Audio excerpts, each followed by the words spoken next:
Mayor, would you like to start? Thank you. It's a pleasure to be here. I want to thank the Senior Center and the staff for providing this room. I also want to thank the Jacobs family for providing the video and the League of Women Voters for putting this together. I think it's important for us to have you understand where myself and John come from as far as what we believe the city can be and should be. And I'll just say this. When I became mayor on November 9th, it was because we removed the former mayor. And I was a vital part of removing the former mayor. And because of the egregious violation of the charter. And, you know, I've been told, I've been heard that I'm part of her still. There's no shape or form of the former mayor on my campaign telling me what I'm doing or informing me. I am my own person. So I just want to make that abundantly clear, okay? And since I've been mayor since November 9th, almost 11 months, I've very much grown into the job. I love the job. I love the city. More importantly, I've learned to love the people that work at City Hall. You know, you don't know the people at City Hall when you're a councilman because you only interact there for a few minutes.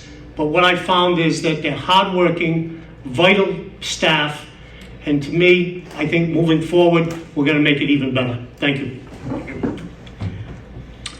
Thank you. I too would like to thank Aging Well and the professor and the League of Women Voters and everyone who's arranged, Paul Jacob and his family coming here, and all the attendees for showing up this evening, and anybody who may be watching this later on video. We will hopefully keep this all very civil like we did our first debate. We received the compliment of the professor having done that. So how I came here, I know my family is going to say, oh, John, that story again. But here it is. It really all started back in 1986 when I tried to become a delegate to the Constitutional Convention, and that was my first foray into the political world. My children were young. I was younger. And having failed at that, I then in 1995, at 40 years old, decided to run for a school committee in the city and was elected. And so I've been serving in elective office or in other appointed positions since that time. So I am now almost 30 full years into serving in office or working in some capacity. I have worked in government at the Woonsocket Housing Authority, for the school district in Johnston as the business manager, and then the finance director in Lincoln for 16 and a half years. And so I have run a campaign based upon telling folks how experience matters. And I think what the mayor alludes to in terms of his recent experience in his 11 months in the office, I personally believe that my 30 plus years of doing what is effectively much of the same job certainly qualifies me to run for mayor and to think that I could do an effective and better job in serving as the mayor for the city of Woonsocket, and so that's why I'm here. Great. Thank you. The first question is to Councilor Ward, and I watched your earlier debate, as I told you, and I was very impressed. It was very civil. It was also very informative. But I also got the impression that there's a lot of consensus between the two of you on a lot of issues. What I would like to ask is whether you could sort of explain to the people who are watching or here viewing, what is it about you that makes you the preferred choice for them? There's a lot of difference, a lot of similarities. So what kind of difference might actually matter when people are making their choice? Sure.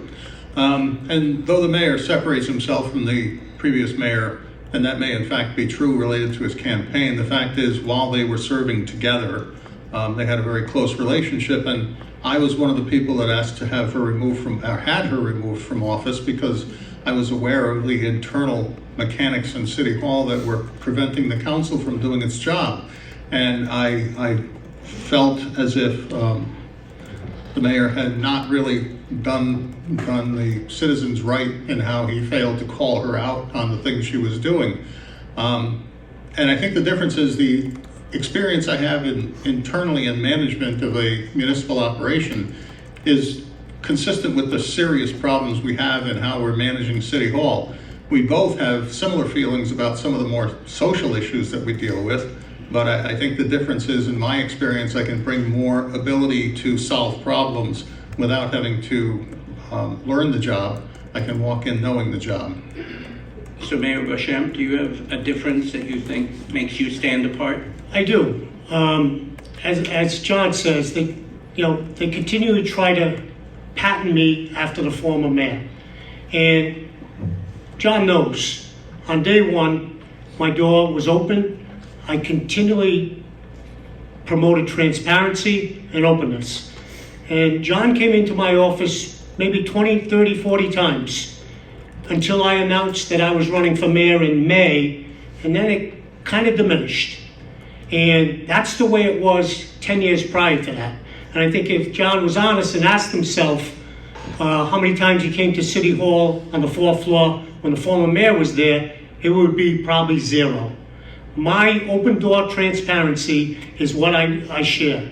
And I believe that I've shown that in the 11 months. And experience does matter, and I've been the mayor for 11 months. Mr. Ward, do you have a... Sure. I can't disagree. Actually, I have to disagree. I actually was asked to come to the former mayor's office once, and I went. And we were discussing about paying off a bond issue so that we would save the interest cost, and we did. And that was all fine. And I firmly believe, as I experienced in Lincoln when I worked there, is that it was the town administrator or the mayor's job to reach out to council people, because they're the people that they have to get things approved through. And so it's the mayor's job to reach out, not the council's job to reach in, because we don't know what needs to be determined and decided until the administration brings it to us. And that's how I would operate in the office. Any response? I disagree. It's the mayor's job and the council president to get the city business done. And by both interacting, you can achieve a lot of things. And John knows this because we did that for several months. And unfortunately, it changed when we became political allies, our political opponents. That's not fair. I want to move this city forward. I know he does too, but you got to work together. And I will work with, if I'm elected, whatever city council people are elected. I promise to do that. Okay, thank you. The next question goes to Mr. Beauchamp. I've become aware through the questions that were sent to me that there were changes in the position of Human Services Director for the city in the recent past, before you became mayor, reducing the budget and supporting only a half-time position. I did some investigating and I couldn't quite figure out what that position is. So I'm wondering if you could sort of tell us a little bit about what that person in that position is supposed to be, and then whether it should remain part-time or go back to full-time, the way it happened in prior years. So when I came into office, I've inherited a lot of things, and so did the city council. Whatever happened prior, we were dealt with it. And the Human Services Director was a part-time director, and the person that was doing that job told me he thought it was a part-time job. And I never got one phone call about anything related to human services, whether that was here at the senior center, veterans, elderly. He handled the job as a part-time director. And when the budget was proposed by me, the legislative body, which is the city council, could have put that to a full-time position. I heard nobody mention that. So it remained a part-time position because it was working. So could I follow up? What is that position supposed to do? It deals with any constituents that call City Hall, whether it's elderly affairs, veterans, homelessness. People call up, they've had a fire at their residence in the middle of the night. That's the person that goes out there along with public safety. So they continue to handle concerns by every resident in emergency basis, really. Mr. Ward. Sure. This is where you're going to see us differ, because when he mentions how he never got a call about Human Services Director or Human Services, this is where we differ on how things go. This Human Service Director was a part-time position principally to accommodate a retired policeman who was limited in the number of days he could work because the previous Human Service Director had resigned. And so it never should have been a part-time position. It never should be. They are responsible for the senior center, for the facility, through the board that serves in that capacity. They're the conduit for all of the people in the city that don't know exactly where to go to get services, and they become the channel by which they get directed to where they need to go, whether it's Community Care Alliance, Thunder Mist Health, a whole variety of service agencies that are in the city. And then on the other part is, without getting the phone call, in fact, the Human Service Director never even reached out to Aging Well, who operates this building and operates the senior center, to find out what their budgetary needs were, whether for the operating budget or for our community development block grant funds. So that job should have been the person to coordinating those conversations to develop a budget, and it never happened. So do you think it's a full-time position? Absolutely it is. So And it also deals with all the emergency situations you mentioned, Red Cross, emergency housing, and things of that nature. that's very helpful. The term that we use to describe those activities is ombudsman, basically, that they're the go-between between citizen and government, and they help get things linked. Do you have anything? You're not required to spend 30 seconds. Being there for the 11 months, I believe it is now, should be a full-time position. And when the person that was doing it resigned, I hired somebody that I knew had the experience to deal with the agencies in the city of Woonsocket. I think she's doing a great job, and we've talked about making it a full-time position. Okay, great. Anything to say in addition? I think I raced through and covered most of it. Thank you. Okay, thank you. So it's now Mr. Ward's turn. Can I bank this time? No, kidding. Go ahead. Just kidding? No. Okay. The third question relates to education. The future of Woonsocket, just like any other city, is tied to the quality of the public school system in the city, not just for educating children, but for attracting younger people with children, but also people without children who want to buy a house in a town with good schools, or a city with good schools. A quick look that I took at the Rhode Island Education Department report cards for the district find proficiency scores among the lowest in the state, and even lower than comparable schools. So school districts. So even among the more urban stressed, high percentage of poverty and minority students and non-native speakers, Woonsocket's at or near the bottom, both 3rd, 6th, and 11th. I guess my question is, and 1 out of 3 high school graduates from the high school actually go to any kind of college. And that's compared to sometimes 90% or more in other jurisdictions.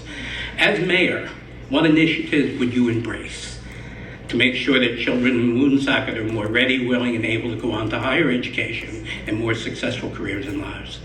Such a simple question. Have you got a few hours? You may want the wild card with this one. No, it's a complicated question only in that we need resource in an urban area, and I refer to the Rhode Island Public Expenditure Council analysis of state funding for education that clearly points out that the state is deficient in funding urban education, because where we have student-teacher ratios that are similar to suburban areas. We have a different breed of student in here with different family struggles and different environmental conditions. And so it makes it more difficult, so that we should actually have smaller class sizes in them, and we should have more of the social service needs associated with those students right there available to them and their families in order to promote the education in the family. We don't have the money to do it, plain and simple, real simple. I've been fighting about education funding formula failures for years and years and years. It's falling on deaf ears. We've gone from being the 4th lowest median family income, median household income since 1990 to now being the 2nd lowest. And it's very difficult for this community to fund the schools and support the students in the way we should, because we simply don't have the taxable value and the income and the resource to do that. Mr. Bocho? Yeah, he's right. The funding formula needs to be revised, right? And I know we've been talking about this for years and years, and it's true. But in my time as mayor, I've built relationships, and I've had relationships with the State House, the governor, Senator Reid, Senator Whitehouse, to ask them and to talk to them about how we can do better. And one of the things we did do this year with the governor's help was get to attendance matters, where we went to the high school and we told the kids and the students and the teachers how important attendance is. A simple thing like, if you're attending school, you're going to be there to learn. But if you're not there, it's going to be difficult. So simple steps like that will help. And the attendance has gone up, I believe, to 15 to 20% from where it was before, just by educating, talking to the students, and telling them why attendance is important.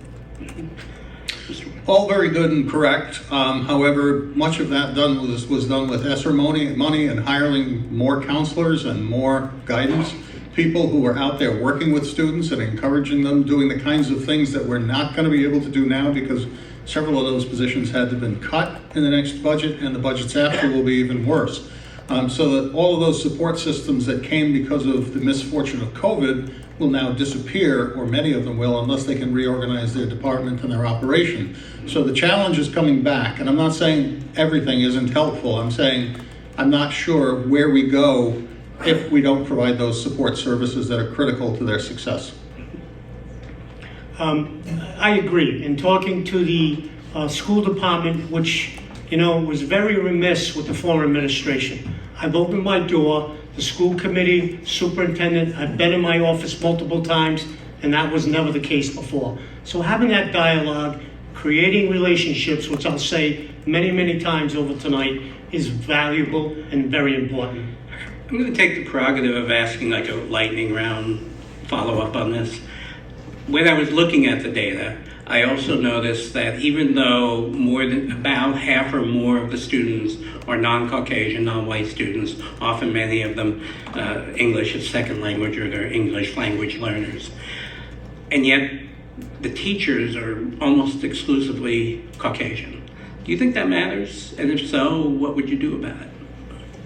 That to me. Yeah, and then it matters greatly. You get the answer too. It actually matters greatly, and it's a matter of recruitment and education coming out of Rhode Island College and URI to get teachers who are prepared to walk into urban environments. But the struggle is that, again, I hate to go back to finance all the time, but it's essential. With the kind of funding we have available, we can't be competitive. For instance, when I did an analysis of all the Masters plus 30 levels around the state a few years ago, we were second to the bottom, where the town of Lincoln was second to the top. And for us to compete with those communities for teachers with the salary levels we can afford to pay, we should be paying people bonuses to come here to work in these urban environments and have the skills they need, and promote them through whether it's some kind of grant in their tuition to get them into this community to teach. Yes, it definitely does matter. It matters in the police department, it matters in the fire department, it matters in our schools, right? You want people looking like the students. You want teachers looking like the students because they're from that culture. And I think it's important. We have an education center on Main Street that was recently opened in the last 2 or 3 years. Vital that we utilize that to have classes for English first learners and have classes there so people know there are resources in this city that will not cost them any money to go there and get the workforce development that they need. And I think that's vital. All right. One more quick follow-up about this, and we'll start the same way. 30 seconds or a minute. Oh, okay. You want to continue? Thank you. Just to add to what Chris just said, and what I was thinking, and I think will probably come up later as we talk about areas of Woonsocket and how it is evolving. I think back, if we go back a century, we could have the same discussion dealing with the French population, the French-Canadian population. Today we're dealing with the Hispanic population, the Latino population, and it's simply that we are evolving. And we have to embrace that, we have to make it work, and we have to find ways to open channels of communication with all of the cultures so that we can have a city that thrives and survives and thrives, just like it did in transitioning from the French-Canadian battles with the English-speaking to the 21st century where it's Spanish-speaking and English-speaking. And we need to adapt and adapt quickly. I would just add that, I was a volunteer freshman coach for 12 years at the high school. And I learned valuable lessons from them, and I hope I imparted some valuable lessons to them too. And I think that's a two-way street because when you see how some of these kids that come to school, they haven't had a meal. So it's hard to learn when your stomach is empty, right? So there are things we can do, simple things like that I think will benefit our students in the future. Thank you. I think I'm going to move on, and if we have time, I'll come back to my speculation idea. The fourth question is to the mayor, and it is continuing on sort of issues of children and quality of life. What's your assessment of the plans for the new athletic complex and the new elementary school at Berryfield? I think they're both great assets to the city of Woonsocket. The athletic complex, which, you know, in my field of construction for 43 years, I think I lend great value to being the mayor and giving my expertise on construction projects. We had the pre-construction meeting today. School department was there, superintendent. It's very exciting because I think we were the only high school in the state that didn't have their athletic facilities adjacent to their high school. And for years it worked, but you know what? As John said, we have to amend, we have to adapt, we have to do different things. Now having our athletic complex next to our high school, I think gets attendance better. I think the graduation rate will be better because kids will want to be a student athlete and come to the school because of that athletic complex. It's going to be a $6 to $7 million investment, and I think it's well worth it. I think we are very fortunate. Unfortunately, it's tragedy that brought us here to get the money to be able to do this. It was promised to be something else, but let's forget that for now and talk about the fact that we're going to get it done. We're using federal funds. We're not going to have a bond issue burdening the taxpayers in this city locally. I can't speak for the federal government, but in any case, that field at Cass Park is essential. I talked about wanting that since 2013. It's come to life.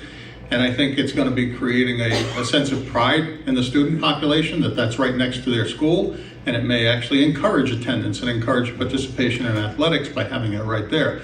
As to the elementary school, I think the important thing and critically important thing about that school and its design and consolidating a few schools together has to do with efficiencies in providing some of the more challenging services by having teachers who would otherwise have to move from place to place be in one place with the students that they serve. And by its size, it will be more educationally efficient in communicating with those students and assisting them. Have anything? Yeah, I'd just like to add the new elementary school is, what we need. When we were all going to school, John and I, there were neighborhood schools everywhere, and they worked well for a while. But they're not handicap accessible. They need a lot of money to update them. And I know some people still like the neighborhood school way of thinking, but I think this new elementary school, again, is going to encourage kids to learn. You want to be in a new environment, a new school. I think that's critical. Again, I can't speak highly enough of the design team that's putting it together and the plan to provide a more efficient level of service to the needier groups in the population of students that will attend. Many of the kids with IEPs and handicapping issues will be attending this school. And as I said, they'll be able to get a service in a larger group and have more efficiency in the staffing, which is a great thing. And they, I think it's not often that we have an opportunity to give our students a brand new building that's in good shape and will allow them to be proud of what they're doing in a school. So I'm looking forward to it. Great, thank you. Next question is Rochelle, right? I think I almost forgot which one goes. Okay. The next question is regarding to some budgetary questions. And someone wrote and asked about this very unique relationship that the city has to this very center where we are. That most municipalities have their own government-funded and run center. And this is kind of a unique configuration, not just in this area, but nationwide. There aren't all that many structures like that. But it raises some questions about budgetary support. And so I'm kind of curious, since this is one of the main places to do programming for seniors, are we currently providing enough funding, and should we make a full commitment by putting a specific line in for senior citizen support? Well, I think we can always give more money to our seniors, our veterans. There are a lot of places if we had it. The city owns this building, so it's a city building. We do all the maintenance, the roofs, and whatever else. and then we provide money to Aging Well to do their programs.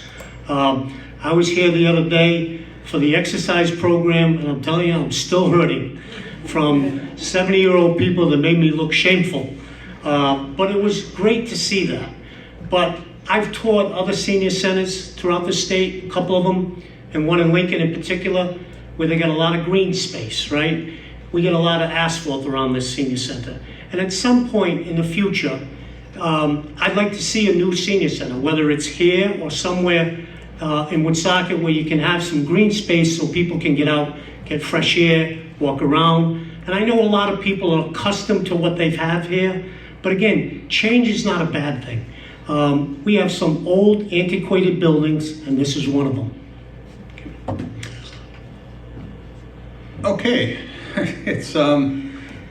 it is a unique relationship we have with this senior center, and when I worked in Lincoln, one of the things was they had a very old senior center, and people in Lincoln went to Cumberland or they went to Smithfield. Smithfield had a very nice new senior center, and then Lincoln built a new senior center, and people came back and go to the Lincoln Senior Center, and people from Woonsocket became a member of the senior center there. So many of our people here in Woonsocket go to Lincoln. This place is a nice building. It's a functional building. There's a lot of people that come here that like it. It needs to be invested in. And I pointed out a couple of years ago during the budget deliberations that I did an evaluation of budgets around Northern Rhode Island for senior services and senior centers. And we are unique, and we are nowhere near funding the way they do in other communities. We do it with a contract with Aging Well. That's a longer story that I'll cover in the 30 seconds, but and the reason why it came about that way. But yes, we need to invest in our seniors. We need to invest in the center to bring people who would go out of town back into this senior center. I agree. And again, building relationships, talking to people at our city delegation, our state delegation. I plan to have quarterly meetings. That hasn't happened with our city leaders, with our state delegation and our federal delegation. I think it's important because they know Woonsocket is a community that's not a rich community as far as wanting to spend money left and right. We don't have casino money like Lincoln may have, right? So we got to find out other ways to get money. We don't have the settlement money from Google, those type of things. So we got to do with what we have. We pivot very often, and unfortunately, some of the pivots are hard, but that's what we have to do. So, thank you. The mayor is right in that regard. Some of the pivots are difficult because all of them involve finance, which we have a very limited pool of every year. However, we do have community development block grant money that goes, fortunately, to pay for fire trucks, but it doesn't really put enough into a senior center. And the reason the senior center has the situation it's in is because I believe when it was first set up this way, it was run by Senior Services, Inc., which was actually producing the meals for a variety of areas around us.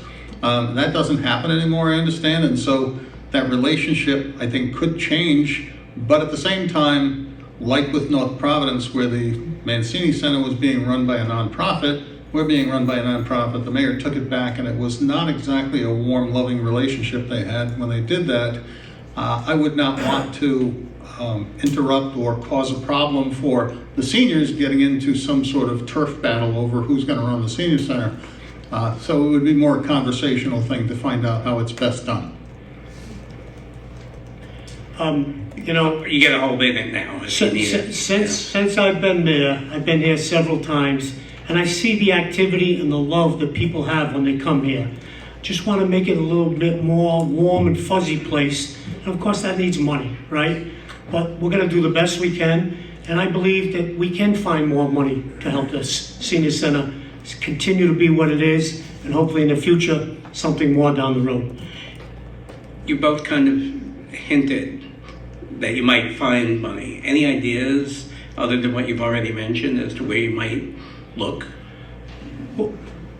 Me or him? Both. We'll start with you since this is your question. So We haven't practiced harmonizing yet, so you go first. So again, when I looked at the budget this year, I've been there 11 months. I see things that I think are a little wasteful, right? but they're not big ticket or big dollar items. And so I just kind of evaluated for the first 11 months here, but there are things that I think we can do better. We can save some money and put those funds to something that I think you get more bang for the buck for. And that's what I'll look at. And again, the governor and I, even though some people may not like the governor, I have an open door conversation with him 2-3 times a week. And to me, that's important. So answers that you gave are shift maybe some things in the budget and go back to the state and try to get some additional funds. Correct. Ideas? No, the only thing I need to take a little different approach to with what the mayor just said has to do with the fact that when I came with a couple of council people to meet with the directors of Aging Well and asked them straight up, has anybody from City Hall contacted you about your budgetary needs for the 25 fiscal year? The answer was no. No one ever contacted them. No one from finance, no one from human services, no one. And when I asked whether they were communicated with about their community development block grant money needs, and the answer was no. Nobody from the planning department doing that development of the budget or plan ever contacted them. And so that was one of the reasons where the council people got together and actually made an effort to do more. But it starts with every year when you're developing a budget to sit down or at least ask these groups that run the operation to tell us what their needs are before you can even put a dollar value on it. And so when you start by asking the question and listening to the answer, then you can assess whether you need more money or just need to move money in a different direction. So they're more thoughtful budgeting processes. Absolutely. Okay, thanks. We're going to go on to the next question. And the question comes from the citizen who asked about bicycles and pedestrian traffic. And as a user of bike paths, I am deeply appreciative of the Blackstone bike path and have been to Woonsocket many times because of it.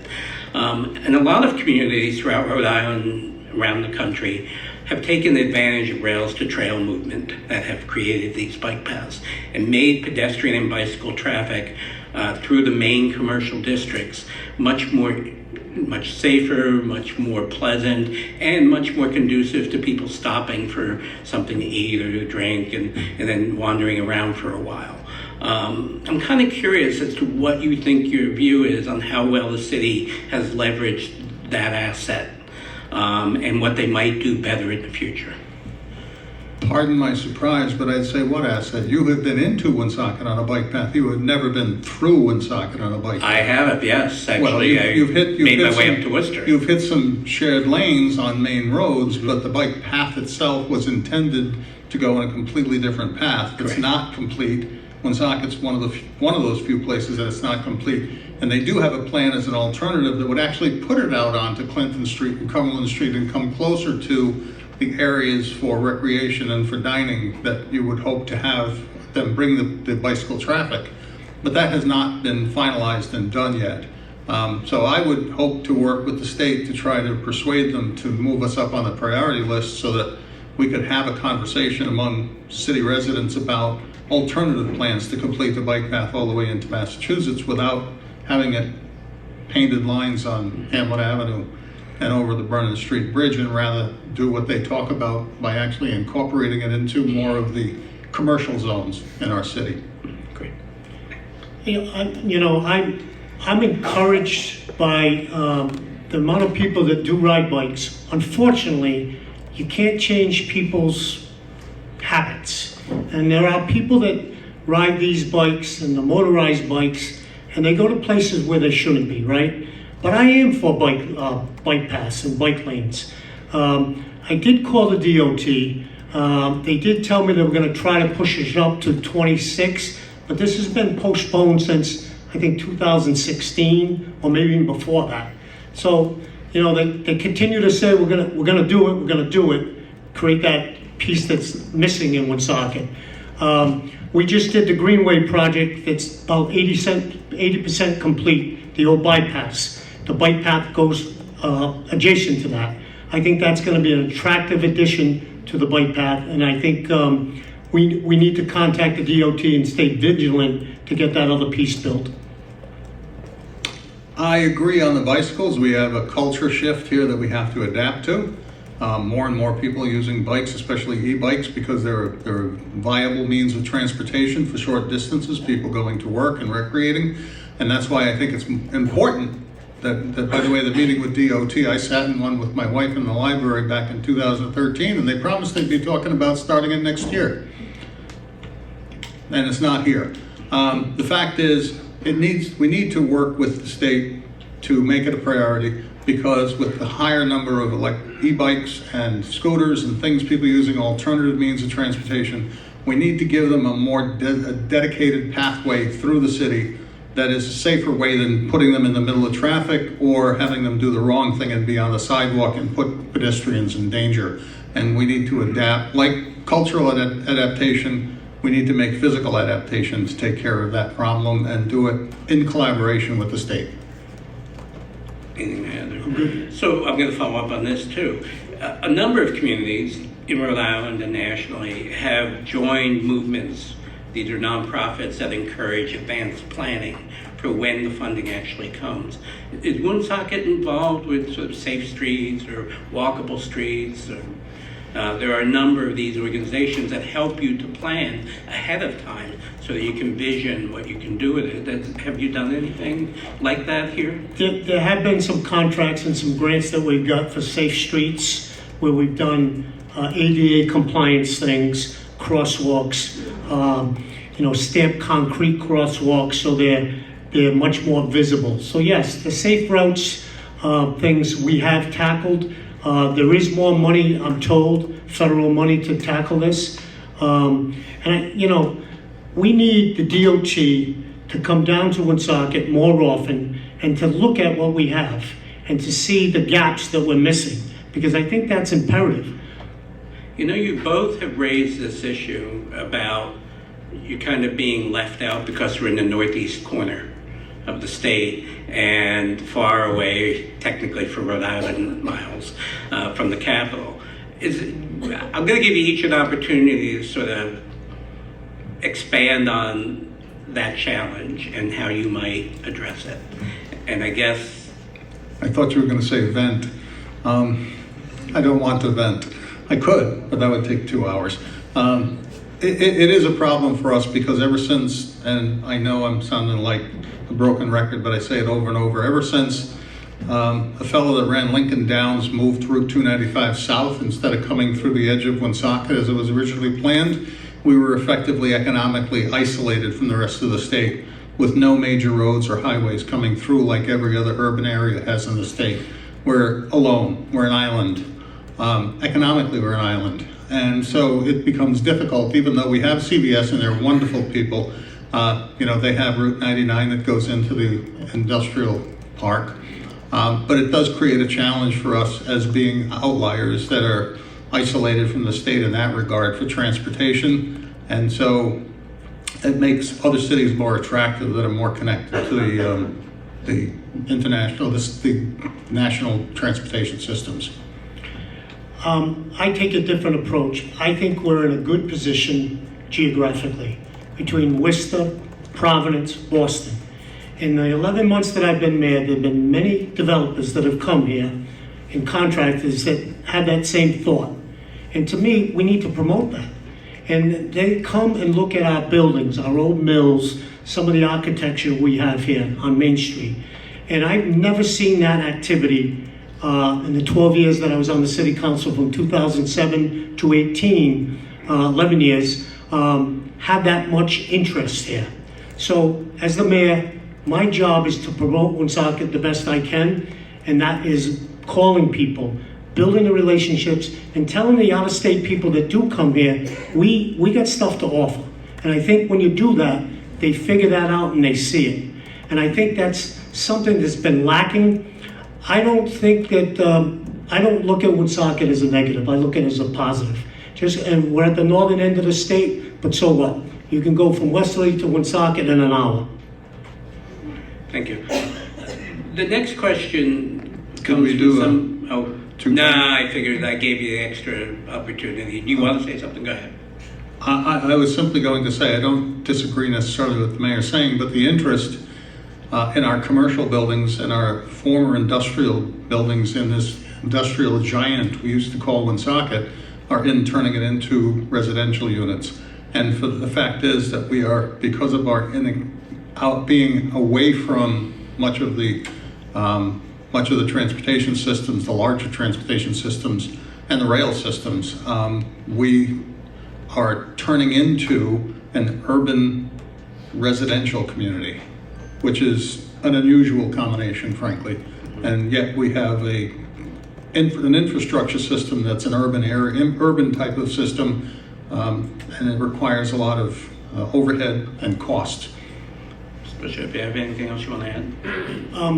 You know, I know that when these people do come here, and some of them will come 3, 4, 5 times, and listen, by getting people interested in our buildings, in our old buildings that we thought were never going to move, we finally have movement on the old middle school, and that could be a $30, $40 million project, and it's going to move forward. And for that, development like that brings in much more tax revenue, and that's how you move Woonsocket forward, getting more tax revenue here. We're never going to have the retail that we once had, right? You can call Amazon the things at your door in 20 minutes. But getting people to invest, housing is critical, and we'll probably talk about housing a little bit later. Maybe. Okay, this next question, I'm just going to do the 1 minute each, and if you really need something, I'll give it to you after that. Somebody has asked a question about climate change, and we don't generally think about Woonsocket as being subject to the effects of climate change, but I'm wondering, what kind of impact do you see in the short, medium, long term related to climate, and how should the city prepare? I believe Mr. Ward goes first. Okay. Well, we are fortunate, actually, that we suffered the disaster in 1955 that led to a flood control program. I'm sure Cumberland doesn't agree that that's a fortunate thing for them, because we're able to have our levees contain most of the water, and because of the extreme rainfall events that have been happening most recently, it does put our river, our Blackstone River, into a dangerous situation, but most of it in the city of Woonsocket is contained within the levees that take it downstream and inflict it on Cumberland and such. I lived on that river for a while. And so it's a good thing for Woonsocket. But the fact is, there's other ways that we need to look at how we can have an impact, both to our benefit and to the benefit of what you may consider climate change. And one of the things that's troubled me is with all of our LED conversion and the promise of solar, and the fact that the former mayor made an announcement back in 2017 about big plans for solar canopies and solar projects. It never happened. But I think we need to work with whatever state agency, whether the infrastructure bank or whoever, can provide us some low-cost financing or some systems to help pay for a system of putting in some solar canopies above parking lots while we're fixing the parking lots, and putting as many solar panels on buildings as we can possibly do to create energy efficiency internally and save money for at least 20, 25 years and put us less dependent on fossil fuels. And despite any of the rhetoric out there about whether it's real, it's something and it can work to our benefit. Okay, Mr. Bouchon. Climate change is real. I mean, you ask the poor people in Florida, right? They've been hit with those hurricanes back to back. I mean, we're lucky here in the Northeast that we don't get that kind of drastic weather, although we did back in the 30s and 50s, we got hurricanes. It's not the norm. But you got to recognize that, our levees and our river, the Blackstone River, if we did get some catastrophic hurricane that came here, we got to be prepared. So we got to make sure our levees, the Army Corps of Engineers, our dams are maintained, prepared for in case something happens. So we got to make sure we stay in contact with those agencies to make sure we're doing what we're supposed to as a city, to make sure we have everything updated the way it should be. And you only think about catastrophes when they happen. We should be prepared for them in case they do happen. Okay, thank you. I'm going to move on to the next question in the interest of time. Most of the questions I've been asking are all about fiscal priorities of the city. And the current proposal the budget has a 4% tax increase for property taxes, I believe. Correct me if I'm wrong. Clearly, the funding isn't there to do everything. What are your two most important priorities? And you don't have to stay on the questions that were asked, but it would be nice if you were able to rank order among the things we've talked about, which are most important and second most important. So, yeah, we did have a 4% tax increase. Excuse me.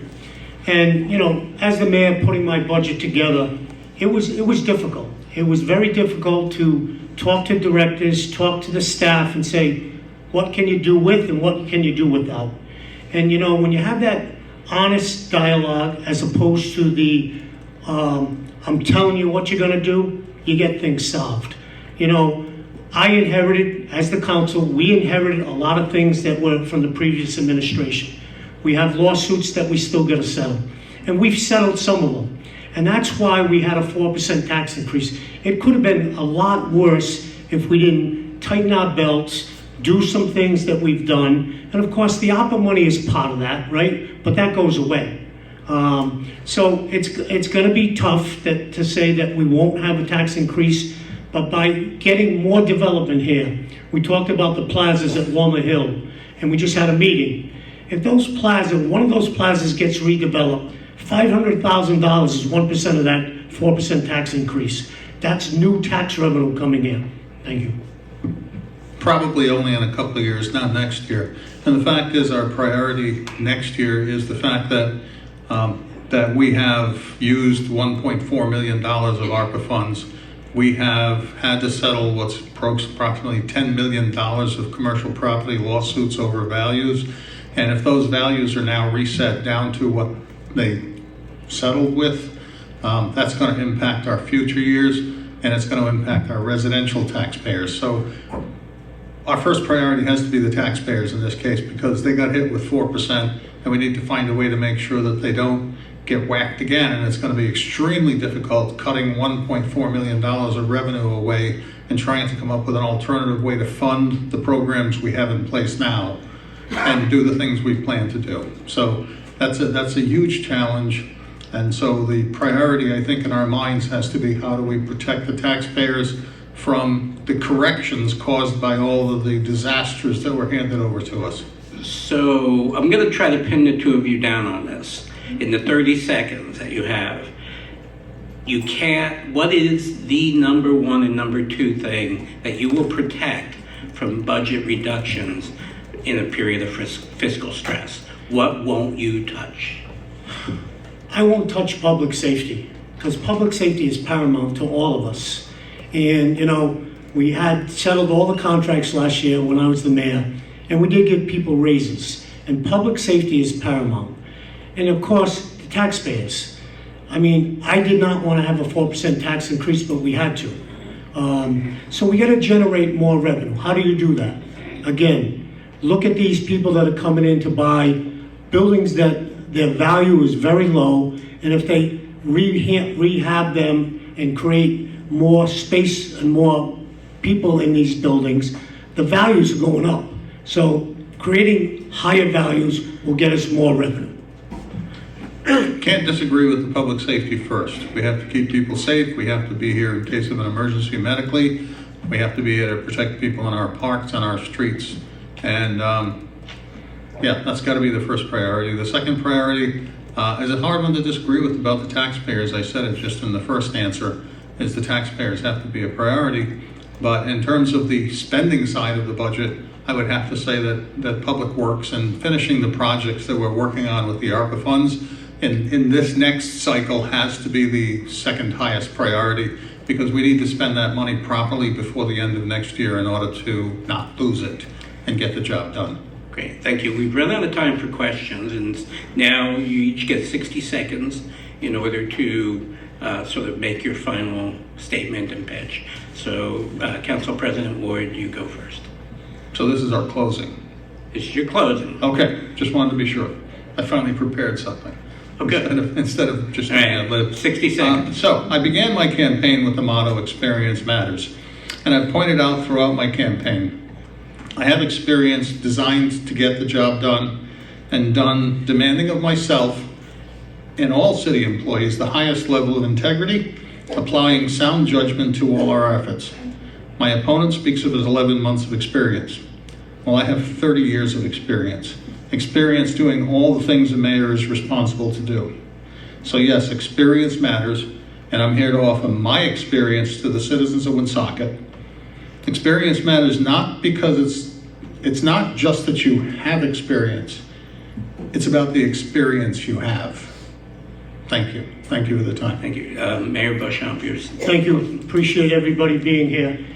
You know, experience, that word's thrown around a lot.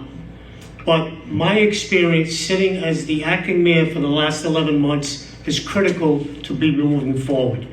And I said this many times. As a council person for 11 years, and then the council president last year, I thought I knew what a mayor did, had no idea till you sit in those shoes. And we hear that bantered around, right? You don't know till you step in somebody's shoes.